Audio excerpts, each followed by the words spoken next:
Hello बच्चों, अस्सलाम वालेकुम। देखो, आज मैं आपको क्लास 12 का एक वेरी मोस्ट इंपॉर्टेंट क्वेश्चन बताने जा रहा हूँ। ये क्वेश्चन आपके मैथ के गणित के पेपर में ज़रूर आएगा, ध्यान रखना। और बहुत इजी सा क्वेश्चन है, ठीक है। इस क्वेश्चन को करते हैं। देखो क्या है, हमें दे रखा है sec square x tan y dx plus sec square y tan x dy बराबर 0।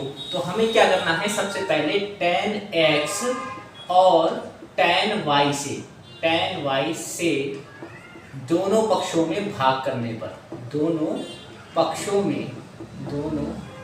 में भाग करने पर ठीक। अब देखो हमारा ये क्या है, sec square x dot tan y dx, और इसके नीचे कौन आ गया, ये जो हमने लिखा है इसके नीचे हमें, क्योंकि इसको भाग करनी है तो क्या हो जाएगा, tan x dot tan y, ठीक।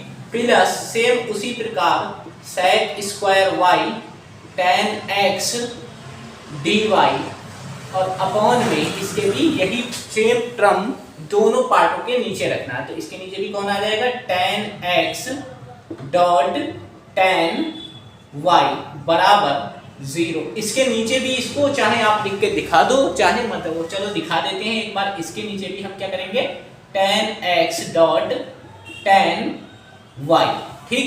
अब देखो यहाँ क्या होगा कि इस tan y से ये tan y कैंसिल हो जाएगा, और दोनों पक्षों में समाकलन भी करेंगे यहाँ पर और यहाँ पर भी, ठीक। याद रखना, समाकलन का साइन भी लगाना, क्योंकि इसका हमें समाकलन करके दिखाना है। और इधर कौन कटेगा बच्चों, इस tan x से ये tan x कैंसिल हो जाएगा। तो इधर हमारे पास कौन बचा, sec स्क्वायर x dx, और अपॉन में हमारा हो गया tan x, ठीक। प्लस समाकलन इधर हमारा क्या बचा, sec square y upon tan y, और ये हो जाएगा dy। और 0 से हम किसी नंबर को डिवाइड करते हैं, 0 को करते हैं किसी नंबर से भी, तो उसकी वैल्यू 0 ही आती है, हम जानते हैं। तो ये हमारा क्या हो जाएगा, 0 हो जाएगा। अब यहाँ देखो, इस tan x को हम t मान देंगे, tan x बराबर t रखने पर अब यहाँ लिखेंगे x के सापेक्ष अवकलन करने पर,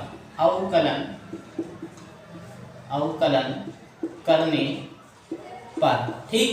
जब tan x का बच्चों हम अवकलन करते हैं तो tan x का अवकलन हम जानते हैं कि d upon dx, tan x जो होता है वो sec स्क्वायर x होता है, ठीक है। तो इसका जो अवकलन होगा वो क्या हो जाएगा, sec स्क्वायर x, और t का जब होगा तो बच्चों dt अपॉन dx हो जाता है, ठीक।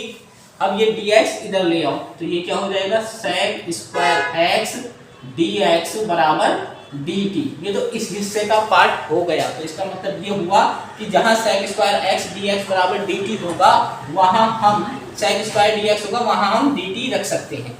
तो देखो sec स्क्वायर x dx है, इसकी जगह कौन आ गया, dt, और इसकी जगह हमने किसको मान लिया, t माना था, ठीक। सेम उसी प्रकार यहाँ करना है, तो चाहे आप करके दिखाओ या मत करके दिखाओ, सेम वैसी हो जाएगा। तो यहाँ क्या करेंगे, समाकलन dt आ गया किसकी प्लेस पे, sec स्क्वायर dx, और अपॉन कौन आ जाएगा, t, ठीक। प्लस सेम रिजल्ट अब tan y मान लें, अगर हम मान लो, इधर कर ही लेते हैं, tan y बराबर हमने थीटा मान लिया, समझ लो एक तरीके से क्या मान लिया, थीटा। तो फिर वही करेंगे x के थीटा के सापेक्ष। अब क्या करेंगे, थीटा माना तो थीटा के सापेक्ष, नहीं सॉरी थीटा नहीं, y के सापेक्ष अवकलन करने पर, याद रखना, अगर यहाँ y होगा तो y के सापेक्ष करेंगे, x होगा तो x के सापेक्ष। अब tan y का बच्चों क्या हो जाएगा, sec स्क्वायर y हो जाएगा। जैसे कि tan x था यहाँ, तो यहाँ y है तो यहाँ y आएगा, क्यों, देखो यहाँ x था तो यहाँ x आया है। अब इसका मैं tan y का अवकलन कर रहा हूँ, तो अगर यहाँ y है तो यहाँ भी y ही आएगा। और इधर क्या हो जाएगा, d थीटा अपॉन dy हो जाएगा, ठीक। जिसके सापेक्ष करते हैं वो नीचे ही रहता है। अब इस dy को इधर ले आओ, तो ये हो जाएगा आपका sec स्क्वायर y dy बराबर डी थीटा। तो इस पार्ट की जगह देखो, जो हमारा पार्ट है ये तो सेक स्क्वायर डी वाई, तो उसकी जगह हम क्या रख सकते हैं, डी थीटा। तो इधर आ जाओ, तो हम यहाँ क्या करेंगे, डी थीटा अपॉन, हमने इसको क्या माना है, थीटा माना, तो अपॉन में कौन आ जाएगा, थीटा आ जाएगा, और बराबर क्या चल रहा है, 0, बराबर 0 चल रहा है, याद रखना। ठीक, इसको, इस पार्ट को समझ लो, जैसे सेम पार्ट ये होगा, सेम यही चीज यहाँ चलेगी। ठीक, अब हमें पता होता है समाकलन dx अपॉन x होगा, तो उसका समाकलन क्या होता है, log x हो जाता है। अब यहाँ t है, तो मान लो अगर समाकलन dt अपॉन t है, तो इसका क्या हो जाएगा, log t हो जाएगा। तो भाई इसका क्या हो गया, आपका समाकलन log t हो गया। ठीक, प्लस सेम उसी प्रकार इसका क्या हो जाएगा, यहाँ थीटा है तो log थीटा हो जाएगा, क्या हो जाएगा, log थीटा, और बराबर log c कांस्टेंट हो जाता है, याद रखना। ठीक, अब ये मानो a है और ये b है, तो log a plus log b का फार्मूला बच्चों होता है log ab। ठीक, अगर log a मान लो log और ये a हो गया, और ये log ये b हो गया, तो log a plus log b बराबर क्या होता है, log ab। तो इसका मतलब ये t और थीटा आपस में क्या हो जाएंगे, मिल जाएंगे। तो यहाँ क्या लिख सकते हैं हम, log t थीटा, और बराबर क्या चल रहा है, log c। ये 0 है, या कोई नंबर ना हो तो कांस्टेंट के लिए यहाँ log c लगा ही देते हैं। अब इस log c ये log, इस log c ये log कट गया। अब t हमने किसको माना था, वो देखो, t हमने tan x को माना था, तो इसकी जगह क्या आ जाएगा, tan x आ जाएगा, डॉट थीटा किसको माना था, थीटा हमने tan y को माना था, तो यहाँ आ जाएगा tan y, और बराबर c, और यही हमारा आंसर हो जाएगा। ठीक, याद रखना।